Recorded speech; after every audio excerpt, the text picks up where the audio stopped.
Le challenge des 1000 pompes en une heure est vraiment devenu célèbre sur YouTube. Quand on tape 1000 pompes en une heure, il y a déjà des tas et des tas et des tas de personnes qui ont déjà réalisé ce challenge et qui ont publié sur YouTube. Certains font 1000 pompes en une demi-heure, certains atteignent 800 pompes en une heure et certains ne font que 424 pompes en une heure. Pour ma part, j'ai déjà essayé le challenge et je t'invite à aller voir le challenge que j'ai réalisé en cliquant sur le petit i que tu vas retrouver juste ici. Ce challenge, je l'ai essayé il y a 2 jours. Ça fait 2 jours que j'ai des courbatures de monstre. Je fais ça, mon pec il est en PLS, mon avant d'épaule il est en PLS, j'étends mon bras, mon triceps il est en PLS. Ça fait 2 jours mon gars, 2 jours que j'ai des courbatures sur ce challenge. Je t'invite à l'essayer aujourd'hui si tu ne l'as pas encore essayé, je peux t'assurer que c'est une bonne expérience à faire. D'ailleurs, si tu veux le réaliser, cette vidéo va t'intéresser parce que je vais te donner 7 facteurs qui vont faire que oui ou non, tu vas réussir le challenge. Je t'invite vraiment à rester jusqu'à la fin de la vidéo parce que si tu arrives au moins à optimiser un de ces 7 facteurs sur ton challenge des 1000 pompes en une heure, ça va juste grandement t'aider à faire un maximum de pompes et à défoncer ton record personnel. On va passer à la vidéo sans plus attendre. Let's go!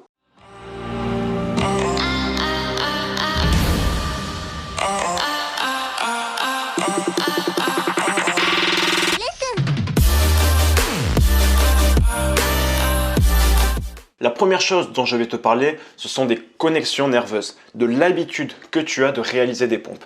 Si aujourd'hui, tu n'as pas l'habitude de réaliser des pompes, si toi, tu ne fais jamais de pompes, logiquement, ton cerveau n'a pas créé des connexions entre tes neurones et tes muscles, donc tu n'as pas encore de bonnes connexions nerveuses. C'est-à-dire que quand tu vas réaliser des pompes, tu n'auras pas l'habitude de les faire, tu vas avoir des pertes d'énergie. Le plus important, quand on veut performer, c'est la stabilité, c'est l'équilibre. Parce que plus on est équilibré, moins on a besoin des muscles qui permettent la stabilisation. Et donc, vu que les muscles qui permettent la stabilisation ne sont pas énormément sollicités, il y a moins de perte d'énergie. Et donc, cette énergie qui n'est pas perdue à retrouver l'équilibre est utilisée pour performer. Donc, moins tu vas avoir de connexions nerveuses et moins bonnes seront tes connexions nerveuses, plus tu vas avoir besoin de tes muscles stabilisateurs et donc plus l'énergie va être utilisée dans la stabilisation du mouvement.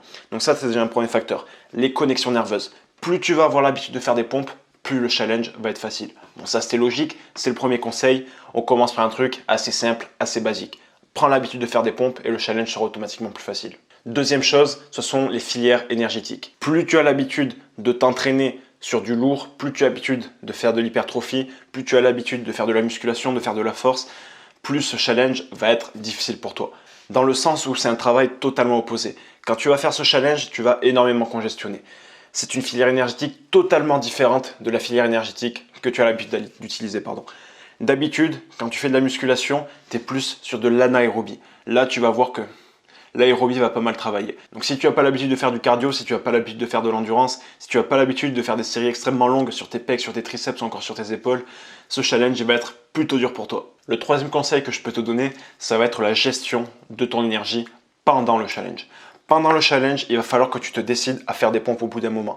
Mais combien de pompes faire et quand s'arrêter de faire des pompes en fait? Quand se reposer?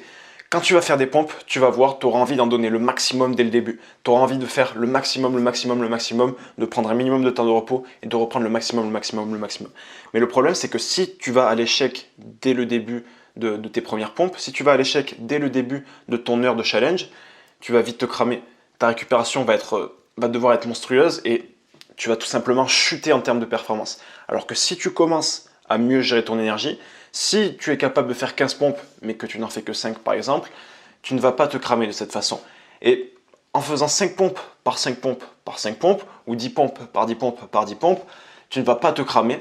Ton chiffre va augmenter moins vite que si tu allais à ton max, mais sur le long terme, c'est-à-dire sur les 1 heure, ça sera bien plus rentable d'aller un petit peu moins avant l'échec, voire beaucoup moins. Parce qu'il faut quand même tenir 1 heure. Je ne sais pas si tu réalises, mais c'est vraiment assez long. Et c'est atroce en plus. Quatrième facteur que je vais te donner si tu veux réussir le challenge des pompes, ça va être de gérer son amplitude. Ça peut sembler logique pour certains, ça peut sembler moins logique pour d'autres, mais plus tu vas descendre et plus tu vas remonter haut, plus le challenge va être difficile. Plus tu vas faire des pompes complètes, plus le challenge va être difficile. Le challenge, en théorie, il faut faire des pompes complètes. Mais j'ai vu et j'ai regardé de nombreuses vidéos sur YouTube sur le challenge des pompes en 1 heure, mais énormément de gens font des pompes semi-complètes ou n'en font pas des complètes quoi. Les pompes, c'est bras tendus en haut et torse qui touche le sol en bas. Le minimum requis, c'est vraiment le buste qui touche en bas. À la limite, si les bras ne sont pas 100% tendus, c'est pas grave, c'est pas là où il y a le plus de perte d'énergie. Mais si le buste ne touche pas le sol, c'est quand même de la tricherie. Donc, si tu veux gérer ton défi des 1000 pompes, il va falloir apprendre à gérer ton amplitude. Si tu estimes que tu n'es pas assez fort sur des pompes complètes, réduis ton amplitude. Mais dans ce cas-là, tu n'es pas trop dans les règles du challenge.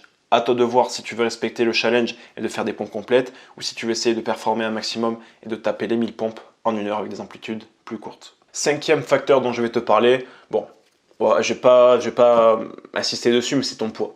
Tout simplement, plus tu es lourd, plus tu auras à te soulever. Je crois que quand on fait des pompes, on a environ 70% de son poids à soulever, ou 80%. Donc plus forcément, plus tu es lourd, plus ça va être dur. Ça va de soi. Et ensuite, pour le 6e et le 7e facteur, ça va être des facteurs sur lesquels tu ne vas pas pouvoir jouer, mais ça va être quand même des facteurs qui vont jouer sur la réussite ou non du challenge des 1000 pompes en 1 heure. Donc le 6e facteur que je vais te donner, c'est la taille. Plus tu vas être grand, plus le bras de levier va être important sur les pompes. Plus tu vas être grand, plus ça va être dur. Ça, c'est sûr. Un mec qui est petit, sa pompe, il va la réaliser plus facilement qu'un mec qui est grand pour un même poids.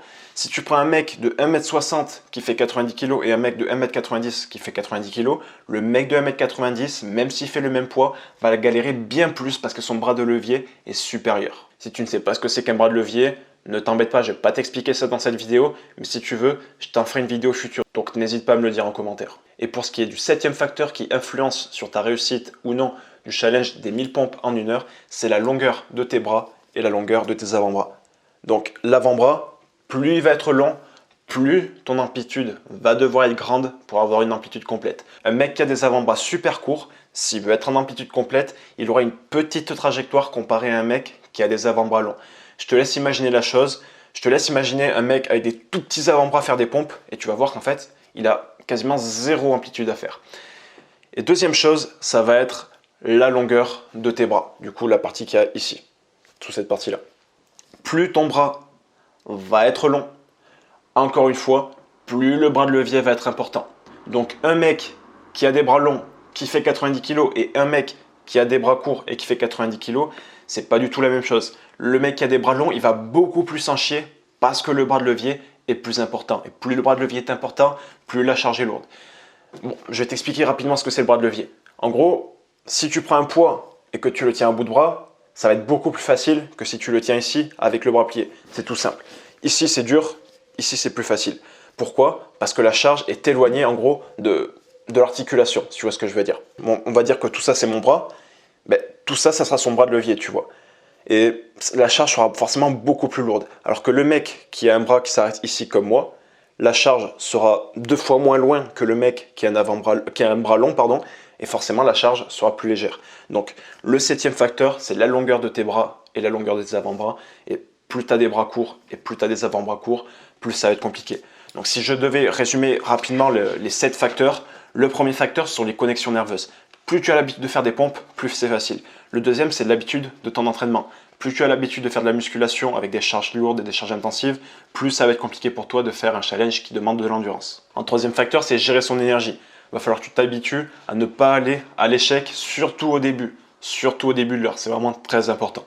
Quatrième chose, ça va être ton poids. Plus tu vas être lourd, plus ça va être compliqué. Rien de plus simple. Le 5e facteur, ça va être l'amplitude. Forcément, plus tu vas avoir une grande amplitude, plus ça va être compliqué. Mais encore une fois, si tu n'es pas capable de gérer ta grande amplitude et que tu as envie de pas forcément respecter le challenge et plus d'avoir une performance personnelle, tu peux réduire l'amplitude. Pour ce qui est du 6e facteur, ça va être ta taille. Plus tu vas être grand, plus il va y avoir un bras de levier important et plus ça va être dur. Et pour ce qui est de la longueur des bras et des avant-bras, plus tu vas avoir des bras longs et plus tu vas avoir des avant-bras longs, plus ça va être compliqué. Donc si je devais comparer ma personne à ces 7 facteurs, au niveau des connexions nerveuses, je pense que c'est pas terrible.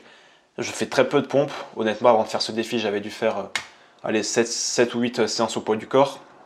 Et c'est pas suffisant pour développer mes connexions nerveuses de façon optimale.